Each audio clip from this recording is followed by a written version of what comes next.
Ahoj, vítejte u mého nového videa. Toto video bude takové malé info, kde chci vám říct, kde sehnat levné věci Violeta. To je i božský, co se u nás ještě vůbec neprodávají. Takže doufám, že se na to těšíte. Já se s váma taky těším a jdeme na to. První stránku mám tady, jestli to čtu dobře, empik.com. Je to vlastně polská stránka, kde najdete teda, co chcete. Vůbec úplně tam všechno mají. Úplně všechno, co si přejete od Violety. Máte tam deníky, pyžama a různě. Tak já vám to ukážu. Na stránce empik.com si dáme do vyhledávače Violetu. Ještě si předem omlouvám, já jsem nachlazená, takže možná budu mluvit nějak blbě, takže omlouvám se. Tak, máme tu DVDčka, krásné pyžama a levný. Třeba takovýhle, to úplně hezonky, takovýhle. Dvakrát to je fakt úžasně. Ještě vám dám do popisu videa ty stránky všechny, co jsem našla polský, kde najdete tu Violetu a ty věci. A ještě vám tam dám kalkulačku, kde si můžete spočítat nebo nějak, kolik by to bylo asi v českých korunách.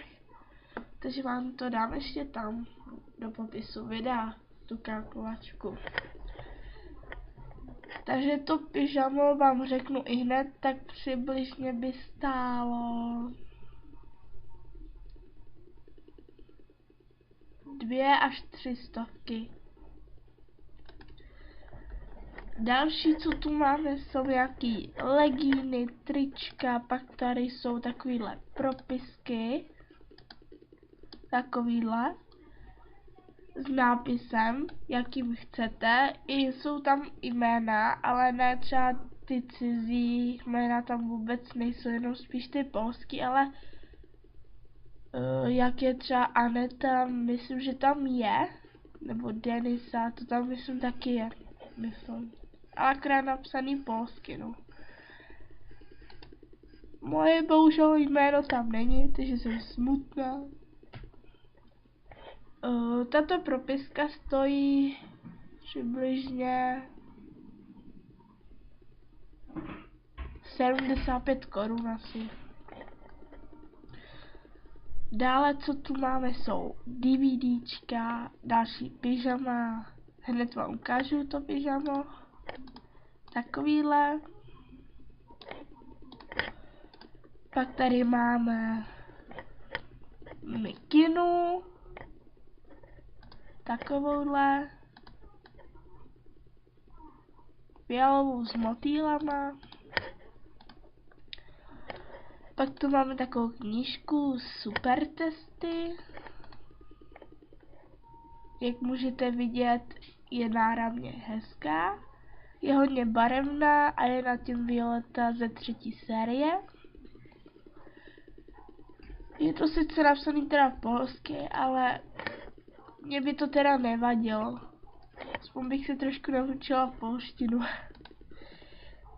Pak tu máme takovýhle penál. Já vám i hned řeknu, kolik stojí. Ten ale je fakt nádherný a stojí 80 něco korun. 80 něco. Chápete to? Takový by u nás stál 200 a u jich 80 něco. Já jedu totiž o prázdninách, až budou ty velký prázdniny letní, tak jedu do Polska, takže si tam určitě něco od Violety koupím, že vám to pak natočím. Pak tu máme nějaký pucle, nějaký ty knížky, štějný, pak CDčka s písničkama, kufr, koncert en vivo, jestli to teda říkám dobře, Pak tu máme na CD sezóny. To jsou, jak se díváme normálně v televizi, no, jak to vysvětlit? Prostě takový sezóny, co, jak máme ty díly Violety, no tak to je to samý, no. Já nevím, jak bych to vysvětlila. Dále tu máme kuchařku Violeta, tam vaří Angie, takže byste se od ní něco naučili a takové věci. Stojí jenom přes 100 nebo 200, to už je trošku dražší.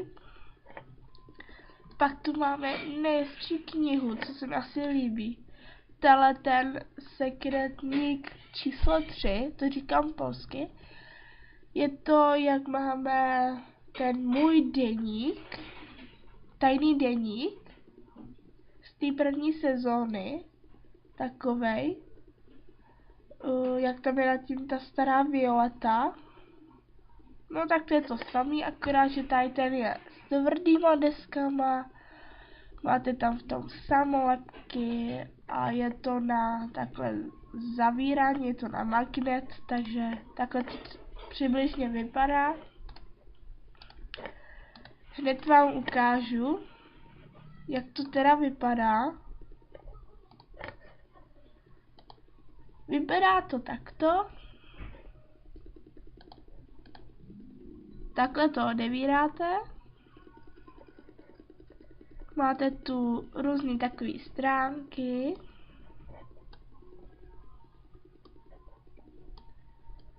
Takovýhle. A pak tu můžete vzadu psát dokonce. Máte několik stránek na psaní. Takže je to vlastně taková knížka i navzájem takový menší deník.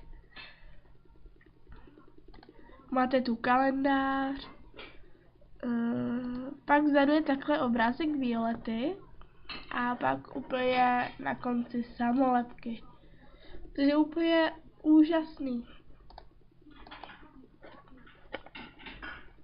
Další, co tu máme na těch stránek, jsou takový různý věci, propisky, penály. Pak tady, no, je tady hrozně věcí. To už nejvioleta, no. Máte, ježívé, to už nejvioleta. Jak to zapletlo.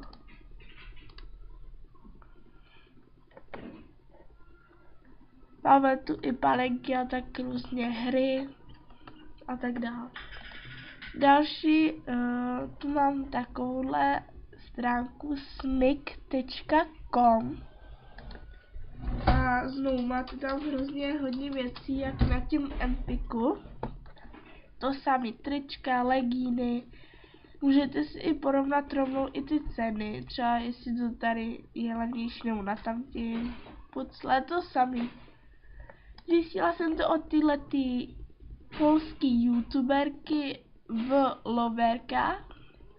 Do popisku ji vám taky dám, abyste si mohli prohlížet. Má plno věcí od Violety. Dokonce šla i na konkurs Violeta. Je u nich v Polsku. Má plno věcí skoro úplně stejných jak Violeta, takže se úplně divím. Má i tohle, co normálně má ve 3. sezóně. Má i ten deník.